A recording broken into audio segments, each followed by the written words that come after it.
O'rtoqlar, mana necha so'm deb o'ylaysiz? 80 ming so'm. Undan tashqari, mana bu yoqqa.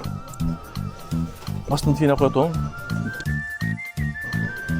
Mana pesene, hozir ko'p salonlar koja, ana shular ko'p sovuqda suv vermaydi, issiq vermaydi. Ana shuni tingab qo'yib qo'ysangiz. Undan tashqari, agar sizlar safarga chiqadigan bo'lsangiz, ajoyib narsa. Undan tashqari kebaqa. Bolalarni quvontirib qo'ysangiz hammasi, absolut 50 ming so'mdan. Kirasi, bu yoqqa. Ribalt, yani balıkçılar bo'ladi, balıkçılar neyseler, yani shular adam udobniy.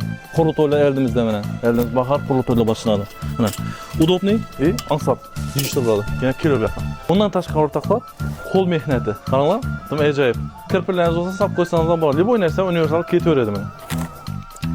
İşten qarib kelsa, xotin tuxum tashlaver deysiz. Mana ajoyib. 50 ming so'mga no deb turibdi. Ajoyib ba? Xitoydan to'g'ridan-to'g'ri kelib turibdi. Her xil-xillaridan bor mana. Bu yoqlardan ko'rsatib o'tishim mumkin mana. Jo'lo ondan tashqari Demberet ondan so'zlar bilan datchiklari bilan birga ko'rib turganingizni 50 ming so'm.